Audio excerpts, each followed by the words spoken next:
Capítulo 25. Eram 7 da manhã quando Mr. Phileas Fogg, Mr. Zaouda e Passepartout puseram o pé no continente americano, se é que se pode dar esse nome ao cais flutuante em que desembarcaram. Estes cais, subindo e descendo com a maré, facilitam a carga e a descarga dos navios. Neles é que atracam os clippers de todas as dimensões, os steamers de todas as nacionalidades, e esses steamboats de muitos andares, que fazem o serviço do Sacramento e de seus afluentes. É aí também que se amontoam os produtos de um comércio que se estende ao México, Peru, Chile, Brasil, Europa, Ásia, a todas as ilhas do Oceano Pacífico. Passepartout, em sua alegria de tocar afinal a terra americana, tinha entendido dever fazer seu desembarque executando um salto mortal no melhor estilo. Mas quando caiu sobre o cais, cujo tabuado estava carunchado, não conseguiu fazer a volta. Todo desconsolado com a maneira pela qual tomara pé sobre o novo continente, o honesto moço soltou um grito formidável, que fez voar um grande número de cormorões e pelicanos, hóspedes habituais dos cais móveis. Mr. Fogg, assim que desembarcou, informou-se da hora em que partia o primeiro trem para Nova York. Era às 6 da tarde. Mr. Fogg tinha pois um dia inteiro para gastar na capital californiana. Fez vir um veículo para Mr. Zaouda e para si. Passepartout subiu para a boleia, e o veículo, a $3 a corrida, dirigiu-se para o International Hotel. Do lugar elevado que ocupava, Passepartout observou com curiosidade a grande cidade americana, ruas largas, casas baixas bem alinhadas, igrejas e templos de um gótico anglo-saxão, docas imensas, armazéns como palácios, uns de madeira, outros de tijolo, nas ruas, carruagens numerosas, ônibus, cars de tramways, e sobre as calçadas encobertas, não apenas americanos e europeus, mas também chineses e indianos, enfim o necessário para compor uma população de mais de 200 mil habitantes. Passepartout ficou muito surpreso com o que viu. Ele estava ainda na cidade legendária de 1849, na cidade dos bandidos, dos incendiários e dos assassinos, vindos em busca das pepitas, imenso Cafarnaum de todos os desclassificados, onde se jogava ouro em pó, um revólver numa mão e um punhal na outra. Mas esse bom tempo já tinha passado. São Francisco apresentava o aspecto de uma grande cidade comercial. A alta torre da municipalidade, onde vigiavam os sentinelas, dominava um conjunto de ruas e de avenidas, que se cruzavam em ângulos retos, entre as quais se abriam praças verdejantes, depois uma cidade chinesa que parecia ter sido importada do Celeste Império em uma caixa de brinquedo. Nada de sombreros, nada de camisas vermelhas, nada de índios emplumados, mas chapéus de seda e roupas pretas, trajadas por um grande número de gentlemen dotados de uma atividade devoradora. Certas ruas, entre outras Montgomery Street, a Regent Street de Londres, o Boulevard des Italiens de Paris, a Broadway de Nova York, eram ladeadas por lojas esplêndidas que ofereciam à sua clientela os produtos do mundo inteiro. Quando Passepartout chegou ao International Hotel, não lhe parecia ter saído de Londres. O resto do chão do hotel era ocupado por um imenso bar, espécie de café-restaurante gratuito, aberto a todos, que poderiam ali consumir carne seca, sopa de ostras, biscoitos e chester, sem terem que abrir a carteira. Só se paga pela bebida, ale, porto ou xerez, se sua fantasia o levar a beber algo. Passepartout achou isso muito americano. O restaurante do hotel era confortável. Mr. Fogg e Mr. Zaouda sentaram-se a uma mesa e foram abundantemente servidos em pratos liliputianos por negros do mais belo negro. Depois de almoçar, Phileas Fogg, acompanhado de Mr. Zaouda, deixou o hotel para ir ao consulado inglês, visar seu passaporte. Na calçada encontrou o criado, que lhe perguntou se, antes de pegar a estrada de ferro do Pacífico, não seria mais prudente comprar algumas dúzias de rifles Enfield ou de revólver Colt. Passepartout ouvirá falar de Sioux e de Pawnees, que param os trens como simples ladrões espanhóis. Mr. Fogg respondeu que era uma precaução inútil, mas deu-lhe liberdade para agir como bem lhe aprovesse. Depois dirigiu-se para o escritório do agente consular. Phileas Fogg nem tinha dado 200 passos quando, pelo maior dos acasos, encontrou Fix. O inspetor mostrou-se extremamente surpreso. Como? Mr. Fogg e ele tinham feito juntos a travessia do Pacífico, e não tinham se encontrado no navio. Fosse como fosse, Fix não podia deixar de se sentir honrado em tornar a ver o gentleman a quem devia tanto, e, como os seus negócios o chamavam à Europa, ficaria encantado em prosseguir viagem em tão agradável companhia.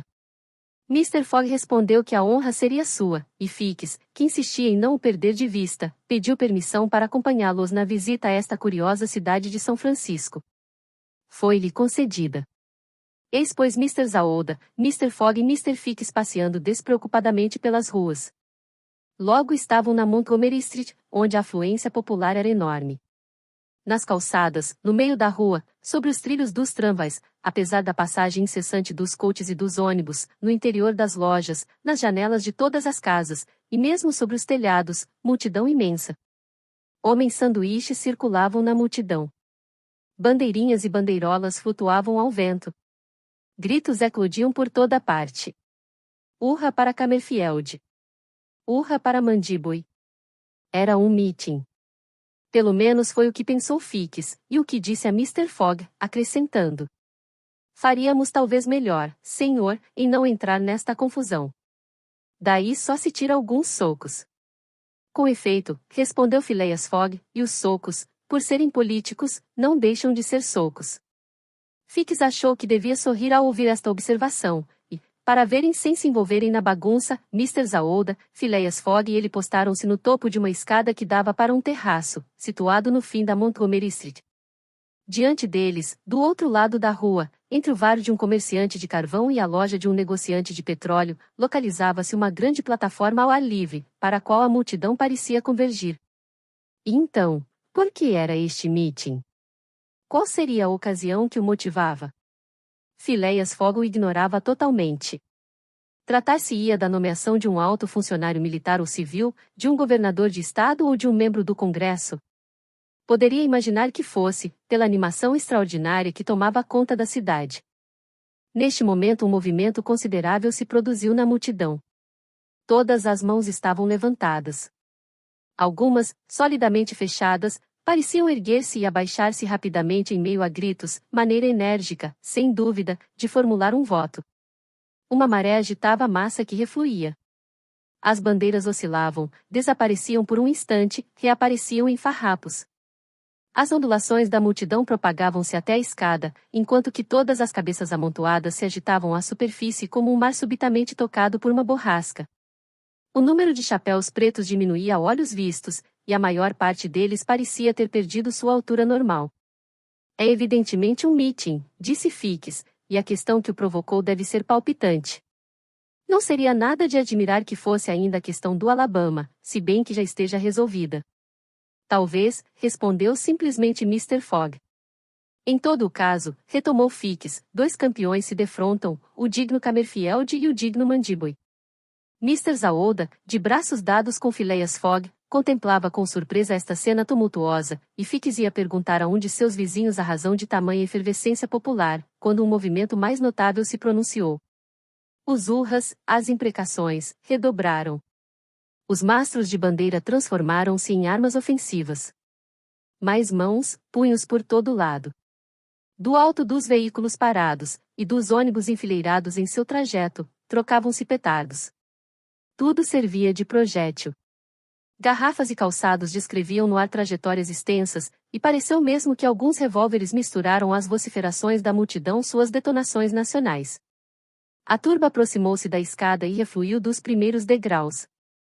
Um dos partidos estava sendo evidentemente repelido, sem que os simples espectadores pudessem reconhecer se a vantagem ficava com Mandibui ou com Camerfield. Parece-me prudente nos retirarmos, disse Fix, que não desejava que o seu homem fosse maltratado ou se metesse em qualquer confusão. Se a questão envolve a Inglaterra, e nos reconhecem, ficaremos envolvidos nesta bagunça. Um cidadão inglês, respondeu Phileas Fogg. Mas o gentleman não pôde terminar a frase. Por detrás dele, do terraço que precedia a escada, partiram uivos espantosos. Bradavam, urra! Hip! Hip! Mandibui! Era uma leva de eleitores que chegava de reforço, atacando pelo flanco os partidários de Camerfield.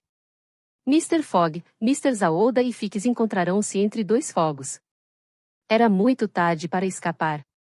Esta torrente de homens, armados com bengalas chumbadas e com porretes, era irresistível. Phileas Fogg e Fix, na defesa da jovem, foram horrivelmente sacudidos. Mr. Fogg, não menos fleumático do que de costume, quis defender-se com as armas naturais que a natureza pôs na extremidade dos braços de todo inglês, mas inutilmente. Um homenzarrão de barba avermelhada, rosto afogueado, ombros largos, que parecia ser o chefe do bando, levantou seu formidável punho sobre Mr. Fogg, e teria gravemente maltratado o gentleman, se Fix, por dedicação, não tivesse recebido o golpe em seu lugar. Um enorme galo se desenvolveu instantaneamente sob o chapéu de seda do detetive, transformado em simples boné. Yankee! Disse Mr. Fogg, lançando ao seu adversário um olhar de profundo desprezo. Inglês! Respondeu o outro. Nós nos reencontraremos. Quando quiser. O seu nome? Phileas Fogg. O seu? Coronel Stamp W. Proctor. Depois, a maré passou. Fix foi derrubado e se levantou, com a roupa despedaçada, mas sem ferimentos sérios. Seu paletó de viagem tinha sido separado em duas partes desiguais, e as suas calças pareciam-se com estes calções que certos indianos, questão de moda, só vestem depois de lhes terem tirado os fundilhos. Mas, em suma, Mr. Zaouda tinha sido poupada, e, só, Fix tinha ganho seu murro. Obrigado, disse Mr. Fogg ao inspetor, logo que saíram da multidão. Não há de quê, respondeu Fix, mas vamos. Aonde? A uma loja de roupas. Com efeito, esta visita era oportuna. As vestes de Phileas Fogg e de Fix estavam em frangalhos, como se estes dois gentlemen tivessem brigado por causa dos dignos Camelielde e Mandíbui. Uma hora depois, estavam convenientemente vestidos e penteados. Em seguida voltaram ao International Hotel. Passepartout esperava seu patrão, armado com meia dúzia de revólveres de 6 tiros e fogo central. Quando viu Fix em companhia de Mr. Fogg, fechou a cara. Mas Zaouda, tendo-lhe narrado em poucas palavras o que se passará, sossegou. Evidentemente Mr. Fix não era mais um inimigo, era um aliado. Mantinha a sua palavra. Quando o jantar terminou, foi trazido um coach, que deveria conduzir os viajantes e seus pertences à estação. No momento de subir para o veículo, Mr. Fogg disse a Fix. Voltou a ver o Coronel Proctor?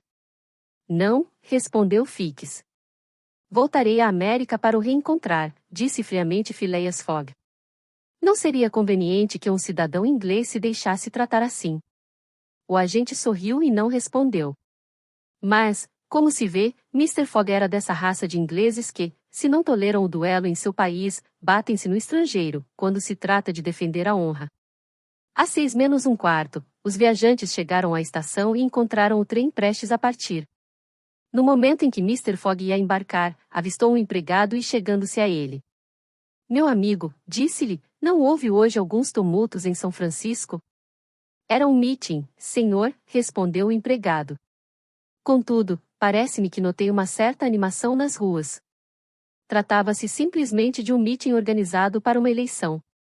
Eleição para um cargo importantíssimo, sem dúvida? Perguntou Mr. Fogg. Não, senhor, de um juiz de paz. Depois desta resposta, Phileas Fogg subiu para o vagão, e o trem partiu a todo vapor. Capítulo 26. Ocean to Ocean, assim dizem os americanos, e estas 3 palavras deviam ser a denominação geral do Grand Trunk que cruza os Estados Unidos da América em toda a sua extensão. Mas, em realidade, o Pacific Railroad se divide em 2 partes distintas, Central Pacific, entre São Francisco e Ogden, e Union Pacific, entre Ogden e Omaha. Lá se encontram 5 linhas distintas, que põem Omaha em comunicação frequente com Nova York. Nova York e São Francisco estão portanto presentemente reunidas por uma faixa de metal ininterrupta que não mede menos de 3.786 milhas. Entre Omaha e o Pacífico, a estrada de ferro percorre um território ainda frequentado pelos índios e pelas feras, vasta extensão territorial que os Mormons começaram a colonizar por volta de 1845, depois que foram expulsos do Illinois.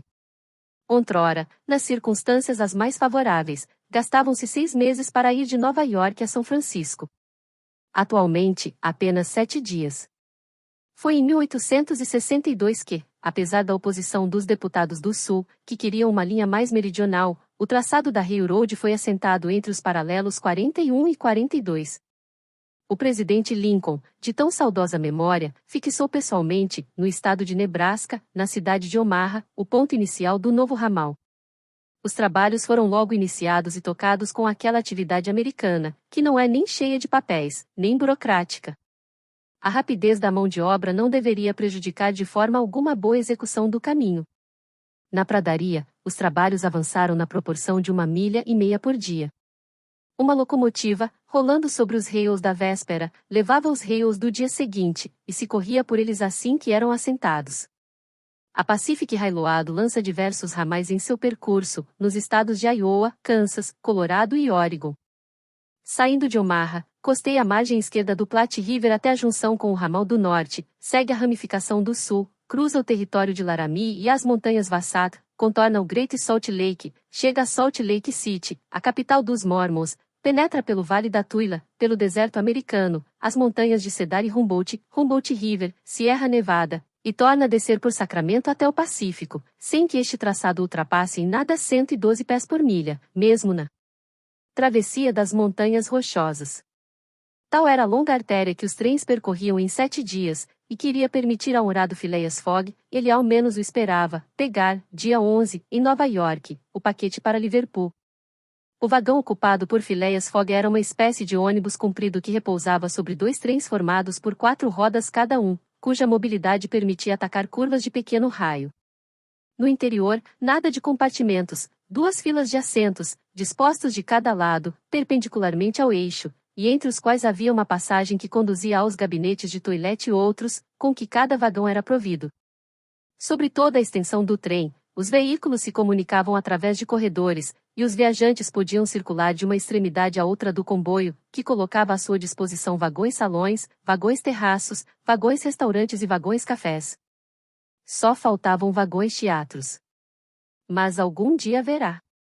Sobre os corredores circulavam incessantemente vendedores de livros e de jornais, anunciando sua mercadoria, e vendedores de bebidas, comestíveis, charutos, aos quais não faltavam compradores. Os viajantes tinham partido da estação de Oakland às 6 horas da tarde. Já era noite, uma noite fria, sombria, com um céu coberto de nuvens que ameaçavam desfazer-se em neve. O trem não andava com grande rapidez. Levando em conta as paradas, não percorria mais de 20 milhas por hora, velocidade que lhe deveria, contudo, permitir atravessar os Estados Unidos no tempo regulamentar. Conversava-se pouco no vagão. Aliás, o sono logo iria ganhar os viajantes. Passepartout se achava sentado atrás do inspetor de polícia, mas não falava com ele. Desde os últimos acontecimentos, suas relações tinham arrefecido muito. Nada de simpatia, nada de intimidade. Fix não tinha mudado nada em sua maneira de ser, mas Passepartout conservava-se, pelo contrário, numa extrema reserva, pronto para a menor suspeita estrangular seu antigo amigo. 1 hora depois da partida do trem, a neve caiu, neve fina, que não poderia, felizmente, atrasar a marcha do comboio. Só se via através das janelas uma imensidão branca, sobre a qual, desenrolando suas volutas, o vapor da locomotiva parecia sombrio. Às 8 horas Sevard entrou no vagão e anunciou aos viajantes que a hora de dormir tinha chegado. Este vagão era um sleeping car, que, em poucos instantes, foi transformado em dormitório. Os encostos dos bancos se desdobraram, os colchonetes cuidadosamente embrulhados se desenrolaram por um sistema engenhoso, cabinas foram improvisadas em alguns instantes, e cada viajante teve logo à sua disposição um leito confortável, que espessas cortinas protegiam de qualquer olhar indiscreto. Os lençóis eram brancos, os travesseiros macios. Bastava deitar e dormir, o que cada um fez como se estivesse na cabina confortável de um paquete, enquanto o trem corria a todo vapor através do estado da Califórnia. Na região entre São Francisco e Sacramento, o solo é pouco acidentado. Este trecho da estrada de ferro, sob o nome de Central Pacific Road, toma Sacramento por ponto de partida, e avança para leste ao encontro do que parte de Omaha. De São Francisco à capital da Califórnia, a linha corria diretamente para nordeste, ladeando o American River, que deságua na Baía de São Pablo. As 120 milhas compreendidas entre estas duas importantes cidades foram percorridas em 6 horas, e pela meia-noite, enquanto dormiam o primeiro sono, os viajantes passaram por Sacramento. Nada viram portanto desta cidade importante, sede da legislatura do estado de Califórnia, nem os seus belos cais, nem suas ruas largas, nem seus hotéis esplêndidos, nem as praças, nem os templos. Saindo de Sacramento, o trem, depois de ter passado pelas estações de Junction, Oakland, Albany e Colfax, embrenhou-se no maciço da Sierra Nevada. Eram 7 horas da manhã quando foi atravessada a estação de Cisco. 1 hora depois, o dormitório voltava a ser um vagão comum e os viajantes podiam através das vidraças entrever os pontos pitorescos deste território montanhoso. O traçado do trem obedecia aos caprichos da Sierra, aqui suspenso nos flancos da montanha, acolá suspenso sobre precipícios, evitando os ângulos bruscos por curvas audaciosas, lançando-se por gargantas estreitas que pareciam não ter saída. A locomotiva, radiante como um oratório, com sua grande fornalha que lançava fagulhas amareladas, seu sino prateado, seu caça-vaca que se estendia como um esporão, misturava os seus silvados e mugidos com o das torrentes e das cascatas, torneava sua fumaça na negra ramagem dos pinheiros. Poucos ou nenhum túnel, nem ponte sobre o percurso. A Railroad contornava o flanco das montanhas, não procurando na linha reta o caminho mais curto de um ponto a outro, e não violentando a natureza. Por volta das 9 horas, pelo Vale de Carson, o trem penetrou no estado do Nevada, seguindo sempre a direção nordeste. Ao meio-dia, deixava Reno, onde os viajantes tiveram 20 minutos para almoço. A partir deste ponto, a via férrea, costeando o Humboldt River, elevou-se, por algumas milhas, para o norte, seguindo seu curso. Depois infletiu para o leste, e não deveria mais deixar o curso d'água antes de ter atingido os Humboldt Ranges, onde tem sua nascente, quase na extremidade oriental do estado de Nevada. Depois de almoçarem, Mr. Fogg, Mr. Zaouda e os seus companheiros retomaram seus lugares no vagão. Phileas Fogg, a jovem, Fix e Passepartout, confortavelmente sentados, contemplaram a paisagem variada que passava diante dos seus olhos, vastas pradarias, montanhas se perfilando no horizonte, Crés rolando suas águas espumosas. Por vezes, uma grande manada de bisões, amontoando-se ao longe, parecia um dique móvel. Estes inúmeros exércitos de ruminantes opõem com frequência um obstáculo intransponível à passagem dos trens. Já se viu milhares destes animais desfilarem por horas, em filas compactas, atravessando a via férrea. A locomotiva é então forçada a parar e esperar que a via fique novamente livre. Foi exatamente o que aconteceu nesta ocasião. Pelas 3 horas da tarde, uma manada de 10 a 12 mil cabeças barrou a Railroad. A máquina, depois de ter moderado sua velocidade, tentou meter seu esporão no flanco da imensa coluna, mas teve de parar diante da impenetrável massa. Via-se estes ruminantes, estes búfalos, como impropriamente os chamam os americanos, caminhar com o seu passo tranquilo, soltando por vezes formidáveis mugidos. Tinham um porte superior ao dos touros da Europa, pernas e rabo curtos, garrote saltado que formava uma corcova muscular, cornos separados na base, cabeça, pescoço e lombo cobertos por crinas de pelo comprido. Nem se poderia pensar em deter uma migração destas. Quando adotaram uma direção, nada é capaz nem de desviar nem de modificar sua marcha. É uma torrente de carne viva que nenhum dique saberia represar. Os viajantes, dispersos pelos corredores, contemplavam este curioso espetáculo. Mas o que devia estar mais apressado, Phileas Fogg, ficará no seu lugar e esperava filosoficamente que aprovesse aos búfalos lhe dar passagem. Passepartout estava furioso com a demora causada por esta aglomeração de animais. Teria desejado descarregar contra eles o seu arsenal de revólveres. Que país! Exclamou. Simples bois que param os trens, e que lá se vão, processionalmente, sem se preocuparem com o fato de embaraçarem a circulação. Minha nossa! Desejaria muito saber se Mr. Fogg previu este contratempo no seu programa. E o maquinista que não se atreve a lançar sua máquina através deste gado embaraçoso. O maquinista não havia tentado ultrapassar o obstáculo, e agira com prudência. Teria esmagado os primeiros búfalos atacados pelo esporão da locomotiva, mas, por muito potente que fosse, a máquina teria sido logo detida, dar-se-ia inevitavelmente um descarrilhamento, e o trem teria ficado em pedaços.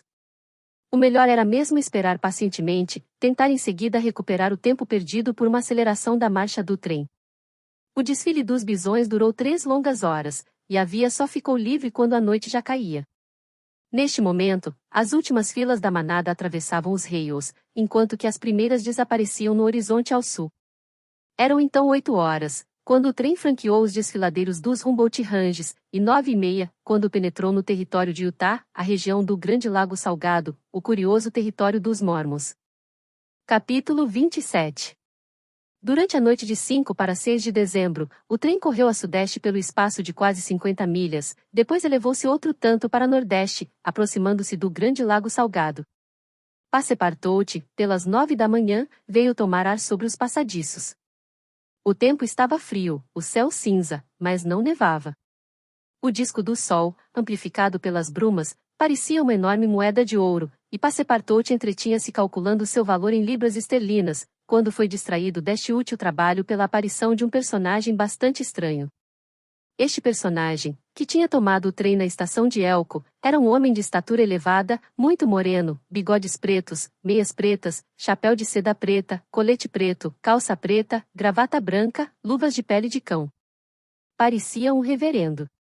Ia de uma extremidade do trem à outra, e na porta de cada vagão colava com obreias um aviso escrito à mão.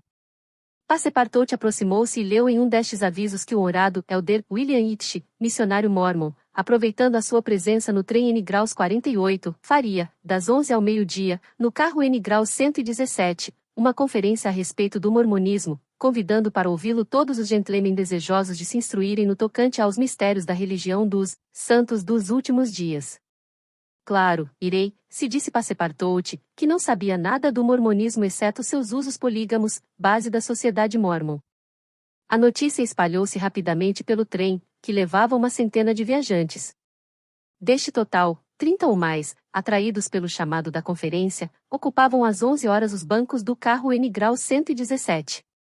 Passepartout figurava na primeira fila dos fiéis. Nem seu patrão nem Fix tinham achado que deviam sair de seus lugares.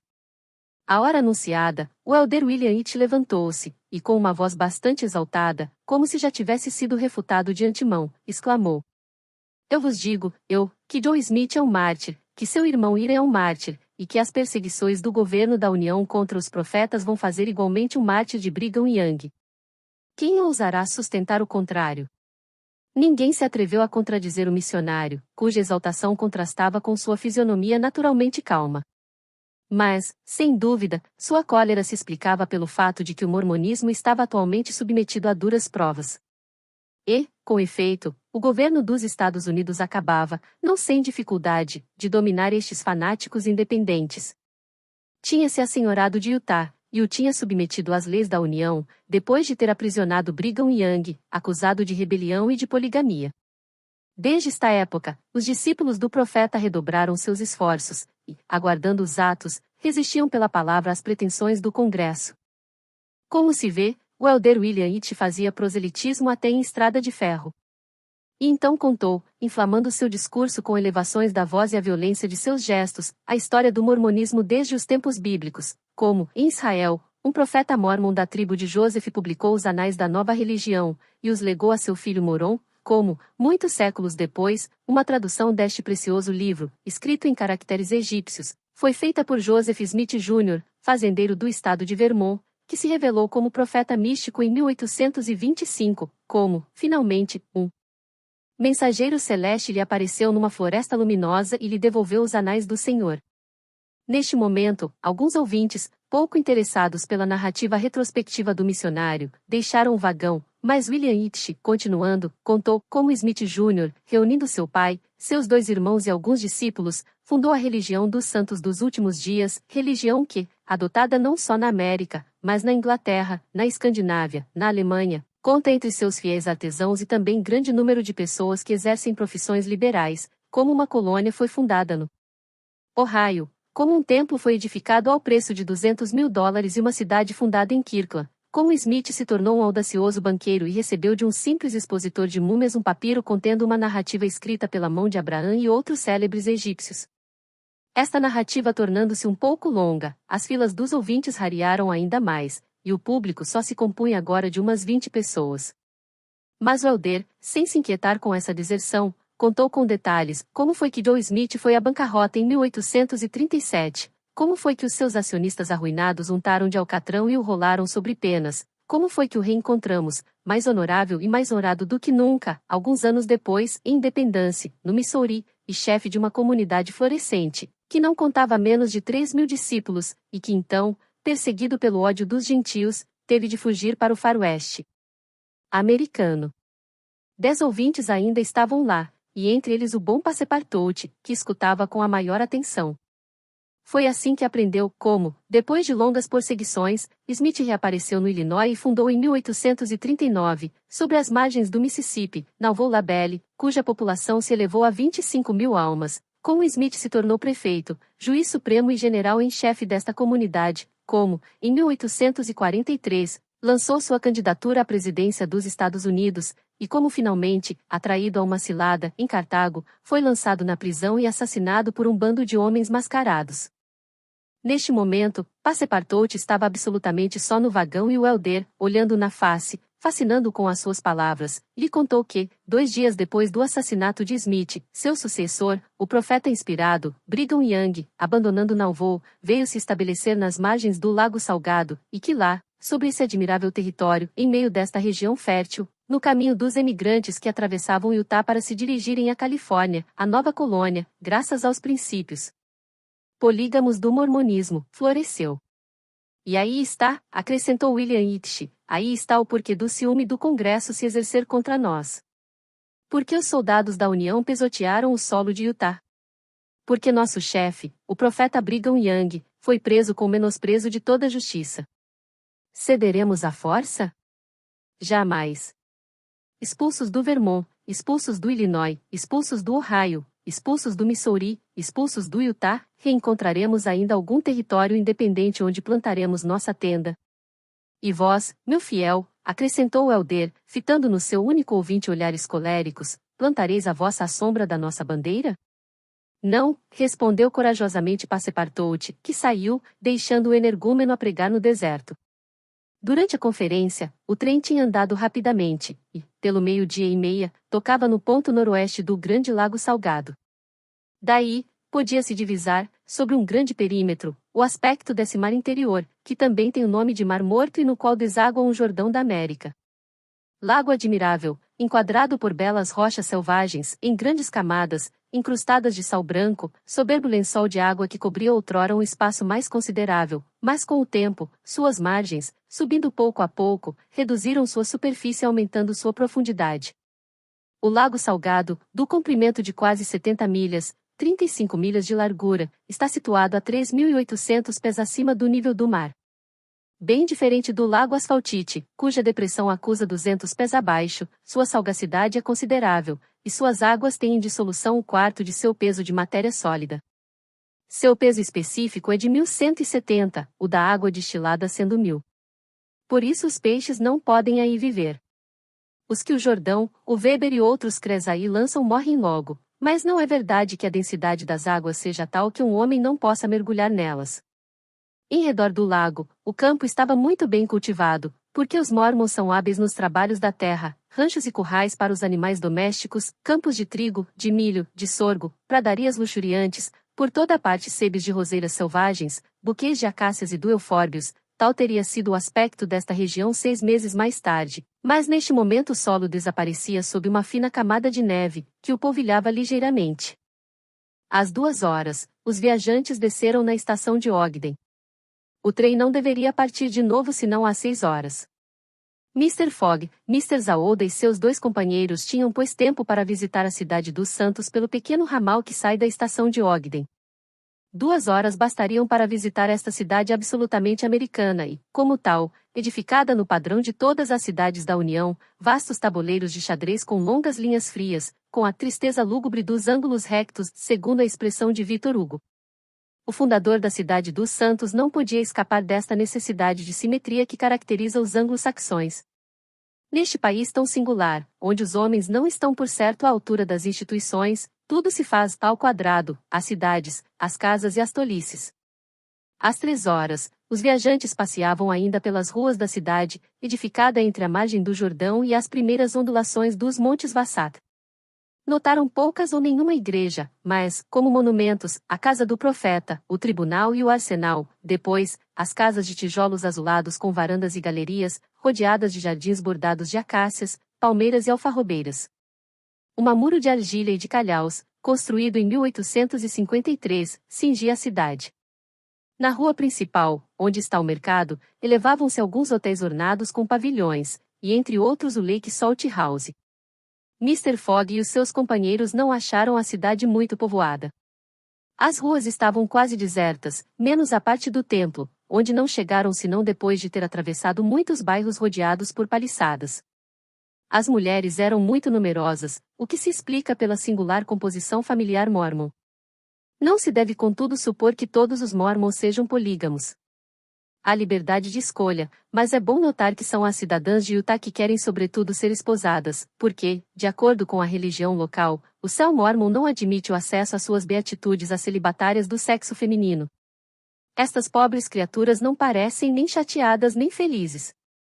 Algumas, as mais ricas de certo, trajavam uma jaqueta de seda preta aberta na cintura, sob um capuz ou de um chalé muito modesto. As demais vestiam-se com chita. Passepartout, esse, na sua qualidade de solteiro convicto, não olhava sem certo terror para as mórmons encarregadas de fazerem, em penca, a felicidade de um só mórmon. Em seu bom senso, lastimava os maridos. Parecia-lhe uma coisa terrível ter de guiar tantas mulheres através das vicissitudes da vida, conduzi-las assim em penca ao paraíso mórmon, com a perspectiva de tornar a encontrá-las na eternidade, em companhia do glorioso Smith, que deveria ser o ornamento deste lugar de delícias. Decididamente, não sentia a vocação, e achava, talvez nisto se iludisse, que as cidadãs do Great Lake City deitavam sobre sua pessoa olhares um pouco inquietadores. Muito felizmente, sua permanência na cidade dos Santos não deveria prolongar-se. Às 4 horas menos alguns minutos, os viajantes estavam outra vez na estação e retomavam seus lugares nos vagões. O apito do trem se fez ouvir, mas no momento em que as rodas motoras da locomotiva, patinando sobre os reios, começavam a imprimir ao trem alguma velocidade, estes gritos: "Parem! Parem!" ressoaram. Não se detém um trem em movimento. O gentleman que proferia estes gritos era evidentemente algum mórmon retardatário. Corria a ponto de ficar sem ar. Felizmente para ele, a estação não tinha nem portas nem barreiras. Lançou-se então sobre a via, saltou sobre o estribo do último vagão, e caiu sem ar sobre um dos bancos do vagão. Passepartout, que tinha seguido com interesse os percalços desta ginástica, veio contemplar o retardatário, pelo qual se interessou muito quando soube que este cidadão de Utah só tinha tentado a fuga depois de um acontecimento doméstico. Quando o mórmon tomou fôlego, Passepartout animou-se a perguntar-lhe polidamente quantas mulheres tinha, para ele só, pois pela maneira que vinha de dar no pé, supunha que tinha umas 20, pelo menos. "Uma, senhor," respondeu o mórmon levantando os braços para o céu, "uma e já era muito."